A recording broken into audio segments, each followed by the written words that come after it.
Ναι, παρακαλώ. Να το πω. Γεια σου, Μπουστράκο. Έχω ανάγκη για ξεφτύλα, κυρία Περσεφόνη. Έχεις ανάγκη για ξεφτύλα? Η κυρία Περσεφόνη? Η κυρία Περσεφόνη δεν με ενδιαφέρει. Σε δίκασε. Είπες, κυρία Περσεφόνη, σας παρακαλώ, έχω ανάγκη για ξεφτύλα. Και λες ναι, θέλω πολύ. Και μετά έκατσες μαλάκα και σου βάλε η αφέντρα ολόκληρη γροθιά μέχρι τον κόλο, εδώ μέχρι τον αγκώνα, και σου άρεσε. Και μετά το στέλνουν σε ένα παιδί και λέει δες έναν αμαία, στείλ το παντού.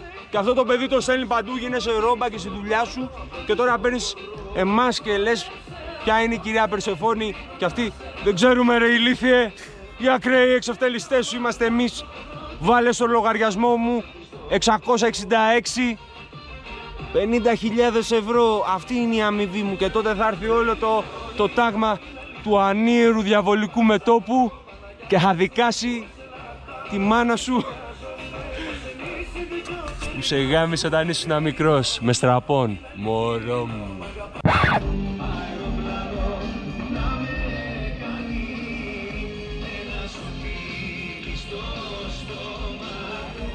Μωρό μου, για σένα. Η ομάδα των ακραίων εξευτελιστών είναι εδώ, είδες τους βαρούς δαβατζίδες σου. Αυτή είναι η ομάδα των ακραίων εξευτελιστών που αυτούς πληρώνεις πάντα. Και θα κάνω ένα τσιγαράκι για να θυμηθώ την ξεφτύλα σου όπως πάντα.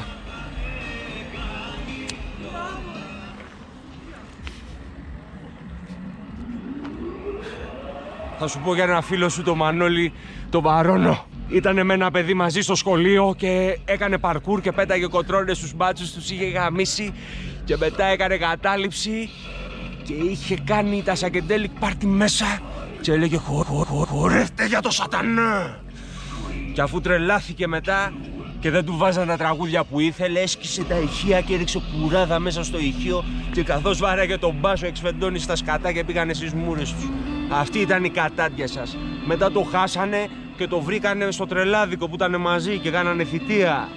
Και του λέει «Αναξίμαδρε, δεν είμαι καλά». Του λέει «Τι γίνεται?» «Μου μιλάνε οι φωνές και εμένα». Μετά το χάνει και το ξαναβρίσκει στο πάρτι το Σακεντέλικ, εκεί που δούλευε. Είναι ο Μανώλης με μπουκλέ μαλλί, έτσι, ντεμόνια δίπατες άσπρες. Καλό παιδί, έτσι. Έτσι, καλό παιδί, έτσι. Είναι τρελαμένος, διψασμένος για εκδίκηση. Και μπαίνει στο μαγαζί και είναι έτσι. Έρχεται ένας, λέει «Ρε μαλάκα Αναξίμαδρε», λέει «Ποιος είναι?» λέει αυτός. Τουλάσους, αυτός είναι πολλά τα τζι της πίεσης. Δεν θα αντέξεις. Δεν αντέχεις, είναι υποπίεση.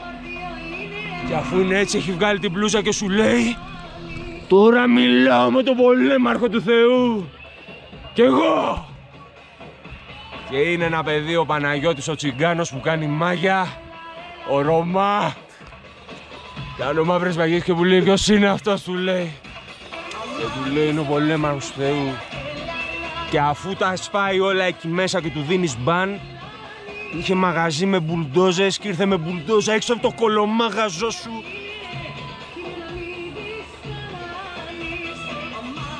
Και αφού τα ήπιε όλα, τι είχε σώα σας φρένας ώρα, λέει «Μου μίλησε ο πολέμαρχος του Θεού και τώρα θα μπω με μπουλντόζα μέσα στο μπουρδελομάγαζό σας και θα τα συντρίψω όλα».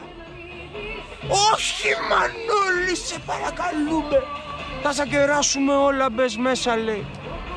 Και άφησε στην Αγίου Όρους την μπουλντόζα μέσα στο δρόμο και περίμενε υπομονετικά να μπει μέσα στο κολομάγαζό σου. Ήθελες μωρή καριόλα να κοροϊδέψεις άτομα τρελά και ισχυρά. Σου βάλανε σταυρό στον κόλο πολύ δυνατά όπως παλιά. Ο Μανώλης και γροθιά στο μουνί και στο τράβηξε δυνατά και σου άρεσε πολύ. Οι αμαρτίες που κάνεις, πουτάνα μου γλυκιά, θα στα πω μια άλλη φορά όπως παλιά.